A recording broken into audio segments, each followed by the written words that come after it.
What's up? I'm Dominic D'Angelo of adfreeshows.com, SEscoops.com, other podcasts as well, but it is Rumor Innuendo today, and it is a Thursday, and I'm happy to have with me here none other than Robert Karpelis, former WWE writer, WWE creative _ish. Robert, good to see you, man. That's a jaunty hat you got on there today, Dom. Thank you. You look sharp. You look like you should be hawking newspapers and protesting William Randolph Hearst. But hey, we're excited to be here today. Excited to talk to all of the rumor and innuendoins. Antonio Santos says, "Happy Thursday, rumorites." Yeah. So thanks for joining in. Lou 2437 says, "Hi everybody." And David Mage with a "Holy crap, Scott D'Amore is back." Whoa.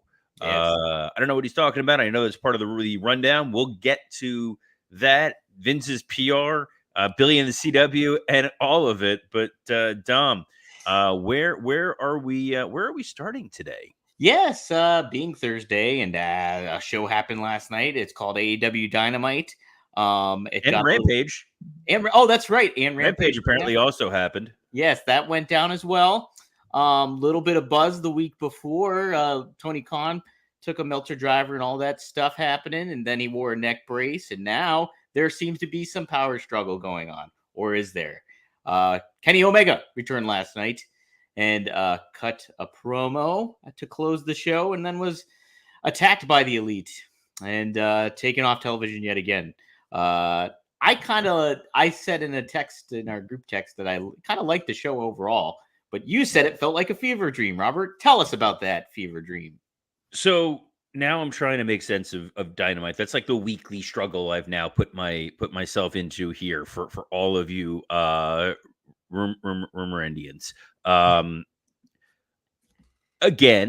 I'm looking at this as a creative team member, and if I'm trying to pitch this story or write for this story or further this story, Tony was assaulted last week.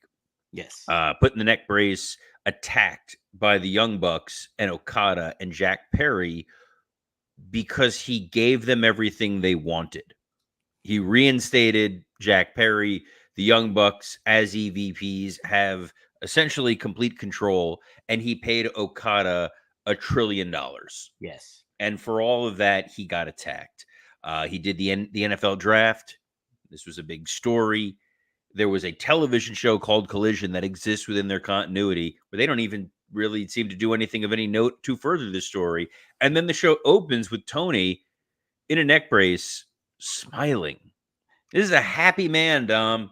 This is a dude who's just, hey, I can't leave Jacksonville. I'm here at the Jaguars facility. But man, what a great show. What a great time this is. And that's immediately where I had a disconnect. Yeah, I can agree with that. I look at it from I'm not just comparing this to Vince McMahon, because that's a dangerous path to go down. But having worked in corporate America for a number of years, and you have a president, you have an authority, you have somebody who's in charge, they're going to want to exert the fact that they're in charge. And Tony was so not only passive, but just like giddy, that I'm like, well, if he's not bothered by what happened to him last week, I'm not bothered by what happened to him last week. The Young Bucks take over. They're in the truck. And their explanation for why they were not fired, Mr. D'Angelo, is that they have ironclad contracts as EVPs.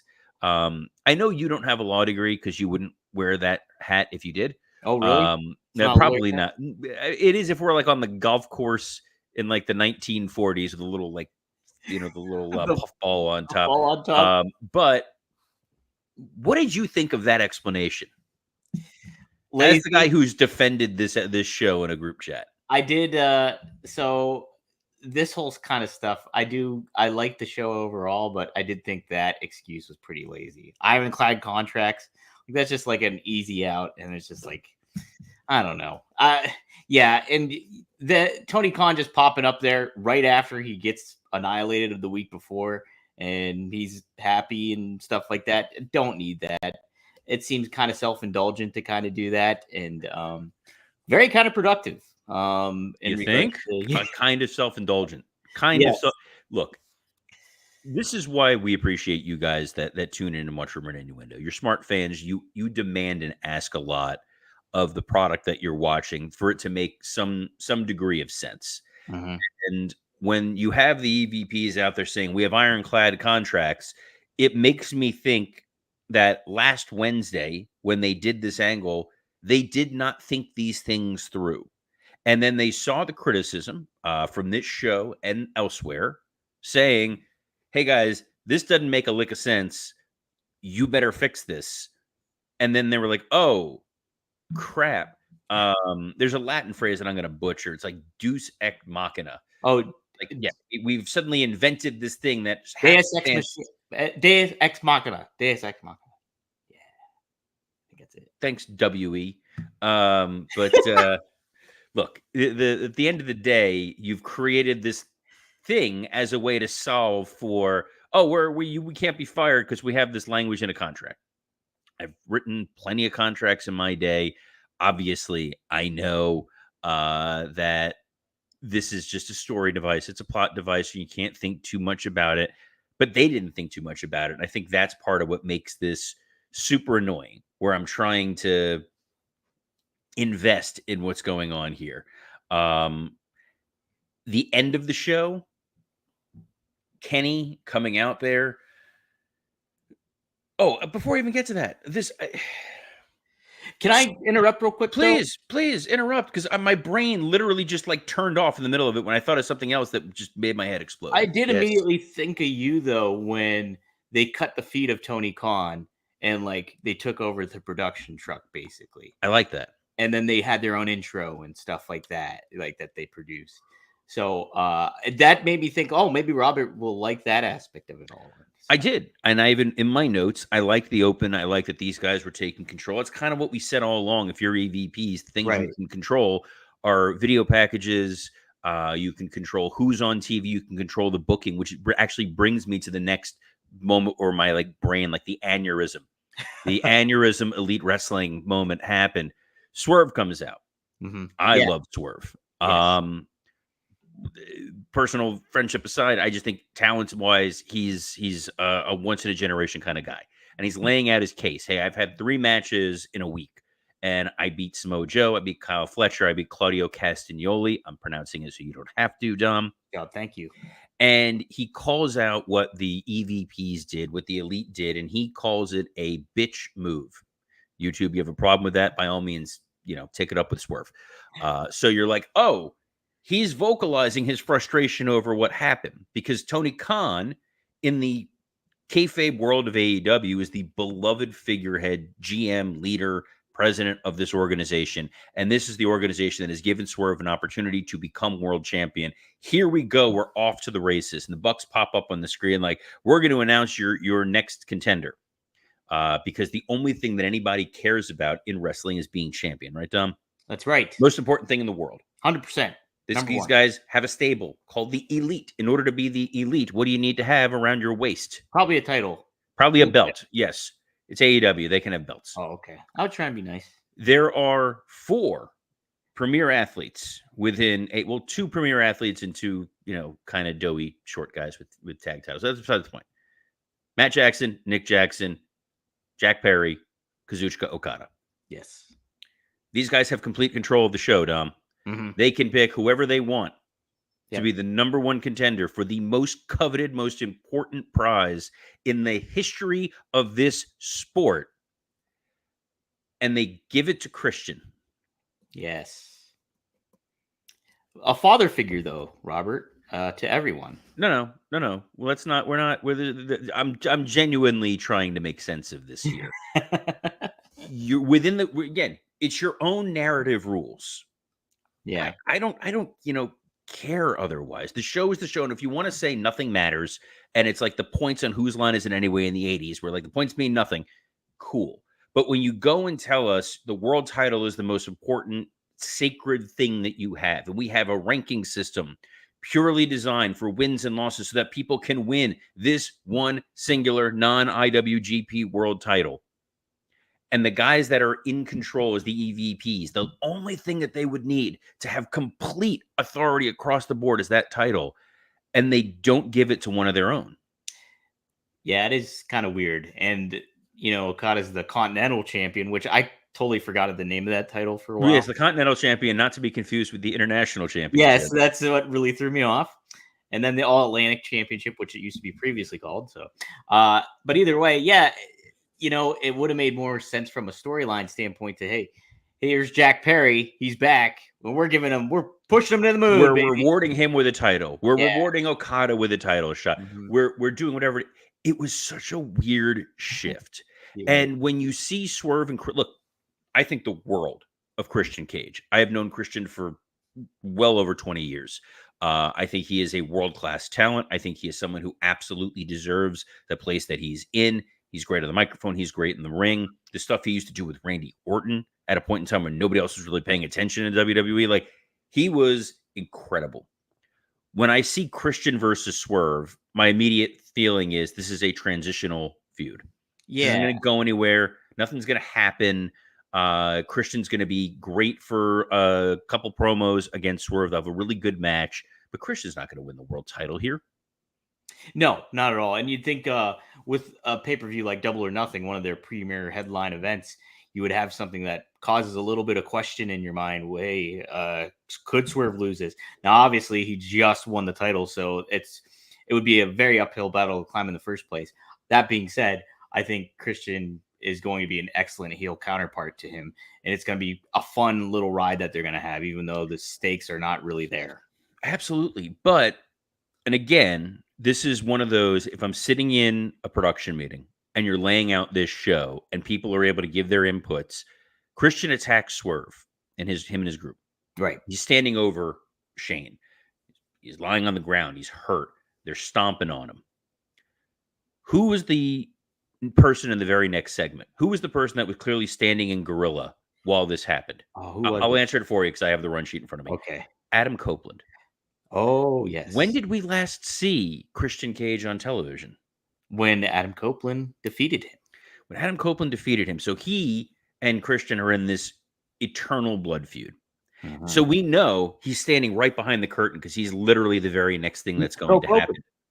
And he just lets Christian do whatever he wants to Swerve. Doesn't come in, doesn't interfere. Again, you're playing by weird rules of pro wrestling world. I get it. The baby faces don't all have to always help the heels at all time.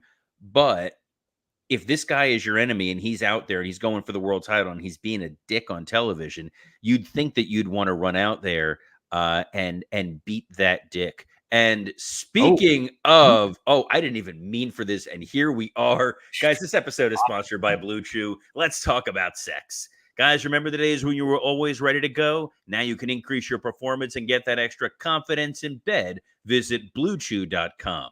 Blue Chew is a unique online service that delivers the same active ingredients as Viagra, Cialis, and Levitra, but in chewable tablets and at a fraction of the cost. You can take them anytime, day or night, so you can plan ahead or be ready whenever an opportunity arises. The process is simple. Sign up at BlueChew.com. Consult with one of their licensed medical providers, and once you're approved, you'll receive your prescription within days. The best part, Dom, it's all done online. No visits to the doctor's office, no awkward conversations, and no waiting in line at the pharmacy.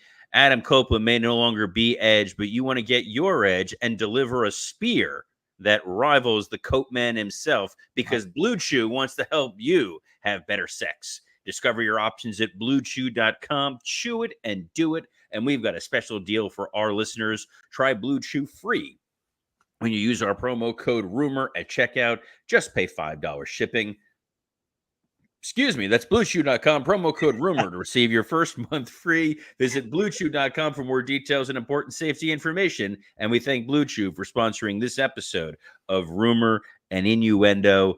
Dom, we made it through the main event. Mm-hmm. Yes. Again, we're like back into.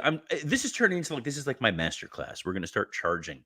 Do they still have? Is masterclass still around? Is that still a thing? Yeah, I think it is. They still have some stuff. I got a masterclass once with Aaron Sorkin because again, huge Sorkin mark. Loved it. It was a lot of fun. That's pretty neat. Enjoyed the hell out of that. Anyway, wrestling fan?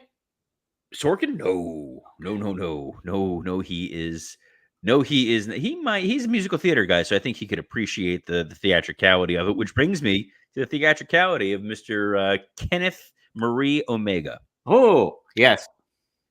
Kenny comes out, Mm-hmm. and I don't know whether it was the acoustics or maybe they didn't have a full house. It didn't sound very loud for this No, hero's welcome. Did you notice that? I very much noticed that. You could hear like hecklers, You could basically. hear individual people Yeah. yelling out stuff. Even Which like who was it? Oh, Christian interrupted. He was like, "Let me do my business here." Like he was. Yes.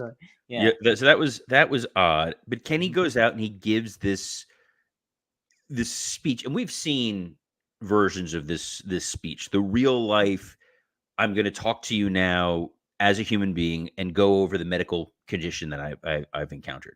Yes. Edge had done this in WWE when his neck was hurt. We've seen Bryan Danielson do this at least twice, and he's out there and he's talking about the diverticulitis, and he's talking about how he almost died. Mhm. And we don't know how much of this is real and how much of this is storyline, but he's taking you down the path of, hey, the doctors tell me I've got this surgery that I need to do. And if I don't get the surgery, I could risk needing a colostomy bag. I could risk dying. And if I do get the surgery, I need to have a colostomy bag for 6 months, 12 months, possibly the rest of my life. So I can't take any blunt force trauma to my stomach. We're setting something up here. That's fine. But we know in real life world, he had diverticulitis. We know in real life world, he was in the hospital for about 2 weeks. So we don't know what's real, what's fake, or as Bruce said, what's real, what's Memorex, to bring back that old commercial. And that's fine. And we're taking this journey. But he says on camera, in the ring, in the world of kayfabe, real or not, if I get hit in the stomach, I could die. It's pretty serious, pretty major, pretty impactful. Okada comes out there teasing this showdown, this moment. Everybody knows the Omega Okada matches are the pinnacle. It's the apex. That's the all time. That's the, like, my God, 7 stars. 7-star man. 7. Jim Ross stayed awake for all of them. That's how impressive these matches are. And you're teasing the audience with a match that we might not ever really get a chance to see. Because if Kenny isn't healed, we're never going to see an Omega Okada match again. But hey, remind people, this is something we can do. This is something we may give you. I'm going to be excited. And then Jack Perry attacks from behind, and we get another tummy attack. Yes. Another. Yes, you're right. Wow. Chair to the tummy after he hit Tony in the tummy. The skate belly himself, and then the Bucks come out. Kenny's like lying on the floor, essentially dying, because we were just told, remember, you're supposed to trust what you're seeing on television, real or kayfabe. It's still within the confines of that world. Kenny gets hit in the stomach. There's a chance he could, just like drop dead right then and there. Right. This happens, and then the Bucks are standing over him for a long time before they hit the EVP trigger. Mm-hmm. And then like 7 minutes later, finally FTR comes out for a save. Right. So long. if again, I'm trying, guys. I'm really trying to love AEW. We talked yesterday about how insanely good their roster is. We talked about how much fun a lot of what they're putting out there is. I think that the Adam Cope and Buddy Matthews match, not the storyline, but the match, really, really good match. Yeah. Samoa Joe, Isaiah Cassidy, super fun match. Yeah. Just seeing Brian Cage and Claudio wrestle for no reason was Robert, I thought the show still was Mariah May and Serena Deeb. I was going to guess that. Mariah May and Serena Deeb told a good story. Yeah. But if at the end of your show a week ago, your president, your emperor, your boss gets attacked and nobody makes the save, you guys look like idiots.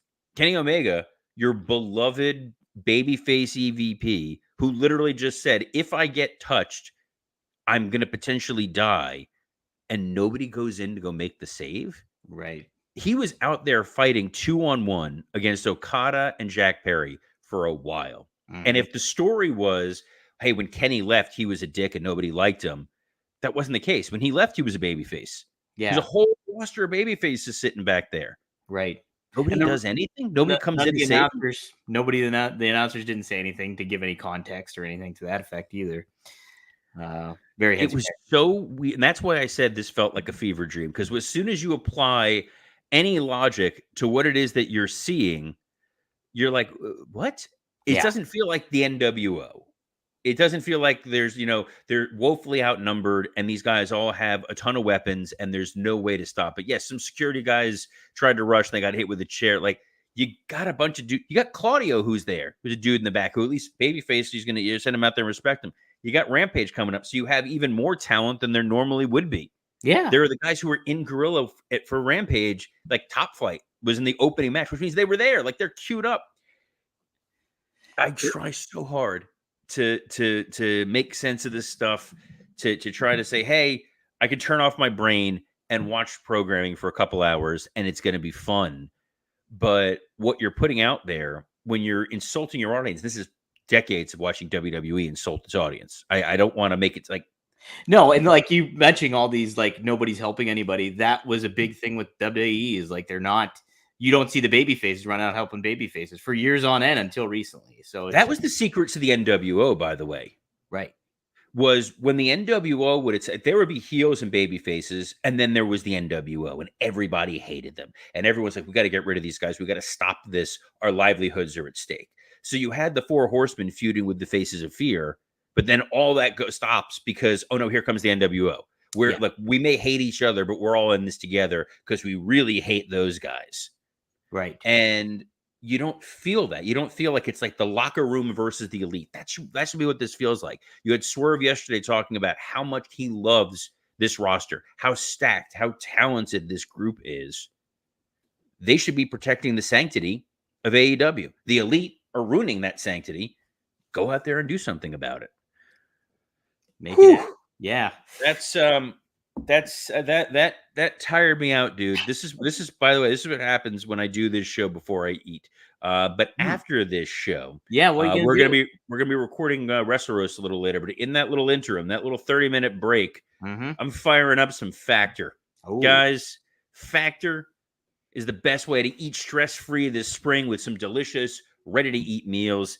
Every fresh, never frozen meal is chef-crafted, dietitian approved, and ready to eat in just 2 minutes. Choose from a weekly menu of 35 options, including popular options like Calorie Smart, Keto, Protein Plus, or Vegan and Veggie. Also discover more than 60 add-ons every week, like breakfast, on-the-go lunch, snacks, and beverages to help you stay fueled and feel good all day long. What are you waiting for? Get started today and fuel up your springtime goals. My wife this morning opened up the fridge. She said she took one of the Factor meals for lunch. I don't know what's sitting there waiting for me. Whatever it is, I know I'm going to be eating good. I was a couple chicken dishes in there, so it's going to be some kind of chicken dish waiting for me in about 7 minutes once I'm done, plus the 2 minutes. At 2 minutes it takes to cook. I mean, at that sense, right, that's a Braun Breaker match. That's it. And you can have a delicious, ready-to-eat meal. So head to factormeals.com/rumor50 and use code rumor50 to get 50% off your first box plus 20% off your next box. That's code rumor50 at factormeals.com/rumor50 to get 50% off your first box plus 20% off your next box while your subscription is active. Guys, can't say enough about it. Your tummy is going to feel a lot better than Kenny Omega. It's going to feel a lot better than Tony Khan's. No tummy punches for you. Just delicious meals. And there's no way to transition out of this, and I don't really care. Somebody that's hungry for wrestling, Robert, still is Scott D'Amore. There we go. I was sort of figured a way to get to the Scott D'Amore story. He is back, folks. Allegedly, reportedly. Rumor and innuendo is that Scott D'Amore is back. We use the tagline, dude. We got it's literally right there. It's in front of you on the screen, above my face. The Maple Leaf Wrestling promotion has filed a trademark its name with Michael E. Dawkins, aka Gimmick Attorney Dawkins. That damn Michael Dawkins, the other ad-free show's lawyer. That's it. I'm kidding. I love Dawkins. He's amazing. But that bastard, what did he do? He has covered several wrestling-related trademarks in recent years with Sting and FTR. But the address listed on the filing is the same address as the Border City Wrestling School. Which I love the drama you're reading here. Like, it's like when they revealed who bought WCW. The contract says McMahon. Which is owned and operated by D'Amore. The filing D'Amore. Somehow you can't put the E in WWE, but you can put the extra E in D'Amore. The filing allows for the use of Maple Leaf Wrestling term on various pieces of merchandise as well as wrestling events At this time, D'Amore hasn't publicly commented on the filing. And then the history of Maple Leaf Wrestling dates back to the 1970s. So how about that? That was part of the Tunnies. Yes, Frank Tunney, when Frank Tunney operated the promotion out of Toronto. By the way, perfect example of when you watch a program and you're believing everything that's there. As a kid, I genuinely, legitimately thought Jack Tunney was the president of the WWF. Yeah, right. Like he was the dude in charge. That was the guy. You didn't realize it was like, oh, Jack Tunney. Yes, he's obviously the president. And now it looks like Scott D'Amore going to get back in training people, building a small promotion. Really happy to see that he's going to be there and get a chance to make an impact. No pun intended. A lot of people were very upset when he left TNA. So I think this is a good opportunity. We've seen folks move from various companies. So Gabe Sapolsky go from Ring of Honor to creating his own stuff to now doing seminars and helping the next generation. It's the fluidity of this business, but as long as you're in it, you're in it. That's right. Like a Yogi Berra phrase, like expression right there. And speaking of people who are in it, the WWE seems to potentially made a new signing. That is correct. Wait, what am I looking at here? Oh, yes. It's your literal. We skipped one of the segments there. I was moving. I was pivoting. I'm flying around here. We're popping and scatting all over. Because the other thing was going to be more you reading a quote. And we don't. That's true. Kids don't have that kind of time. We got like 3 minutes left, dude. But we do have a report here from the PW Insider. They suggest that WWE has re-signed original Wyatt family member Eric Rowan. The move's not completely unexpected, having been foreshadowed by Rowan pulling out of an independent show due to contractual obligations 2 weeks ago. Furthermore indication that we'll probably see Uncle Howdy, Bo Dallas, somebody show up with Eric Rowan. Do you like this implementation, bringing Rowan back and furthering the Wyatt family storyline potentially here? So I like that. You always want someone to have a job. Yes. And I think that Eric Rowan, who's been out there as Eric Redbeard for a while, losing, Harper, losing Bray, those are tough blows. I mean, literally, like two of the guys that you came up with for years passed away, and then you're no longer part of the business that you love on a big stage. So to see him back in WWE in some capacity, if true, awesome for him. Yeah. I have my reservations about bringing back the Wyatt family or the Uncle Howdy thing for two reasons. Number one, you're always going to unfairly compare it to what we had previously, and it may feel lesser. They may feel like the new Rockers. It's maybe a Leaf Cassidy situation, and nobody wants that. You don't want to tarnish the legacy of what we had before. The second thing, there's already two spooky stables on Raw. You've got the Judgment Day and then Final Testament. Yeah.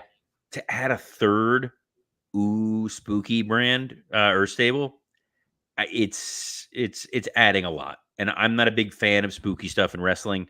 It's probably why I didn't like the stuff with Adam Copeland at the end. Yeah, that was weird. I get what you're trying to do, but again, AEW is not really the big supernatural brand. Is AEW, is the mist in the House of Black, is that like the slime in Ghostbusters 2 where it makes you angry? If this leads to booking Vigo the Carpathian, then I'm in. Okay. Otherwise, it's Vigo. You realize that thing in front of you is a microphone. When you yell loudly, it reverberates. But guys, I love when he talks softly into that microphone, it's wonderful. And where else can the fine folks hear you talking softly? Yes, everyone. You can see me at RVD. No. That's even creepier. That got like weird ASMR, like that. Like a chill went down my spine. All the Blue Chew in the world cannot correct. No, that was just awful. You don't need it anymore after that. No, I know. I need a drink after RVD, that. Was terrible. RVDTV.com. We're recording tonight, guys. Live recording, so tune in. Go to RVDTV.com. Wait, he records twice a week? No. We do the. Oh, you record on Thursday and then it posts. He finishes a story by Monday. we post it every Monday at 4:20 Eastern Standard Time. But we go live on his YouTube channel on RVDTV.com. Go to there and you can interact, get some questions in, stuff like that, and help out with the show. And then today I'm also live recording with Greg Gagne and Magnum TA, Straight Talk with the Boss. We're recording next week's episode today. And go to 4horsemanetwork.com, 4 p.m. Eastern Standard Time. Catch Rob and I tonight at 9 p.m. Eastern Standard Time. And so full plate, but we got a recording to do right after this, huh, Robert? Yes, we'll be recording our latest episode of Wrestle Roasts, where during that show we'll be revealing the new name of the podcast. That's exciting, I guess. It's Dan St. Germain, the wildly talented Dan St. Germain, whose YouTube special Dance Fatty Dance is available for free. That's right, for free. Solid hour comedy. It's incredible. You'll see me and my wife in the crowd a couple times. It's well catching. This is well worth catching every Monday through Friday at noon Eastern on the WW Creative _ish X account, the Dominic D'Angelo X account, the SE Scoops X account. Spoke to Mike Shalek this morning. He loves what we're doing here. Podcast Heat, X account Podcast Heat is who makes this show possible, as well as the Rumor and Innuendo and ad-free shows, YouTube pages, and we will obviously be on ad-free shows tomorrow, despite what you want, Jeff Jarrett. And Jarrett, I got news for you, buddy. Promo. September 27th, I am going to Nashville, Tennessee. I secured my tickets yesterday for this concert. And while I am there, if I see you, guitar to the head. To you? That's right. I'm going to hit him with the guitar in the head. I'm going to bring a guitar with me. He's going to hit you, though. He might hit you first. He's not. I'd like to see him try. Oh my gosh. Robert. Bring it. Bring it, JEFF. But the guy who brings it every day is my man, Dominic D'Angelo. So on behalf of Dominic D'Angelo, I'm Robert Karpelis. Best of luck in your future endeavors. You're like the buzzing of flies to him.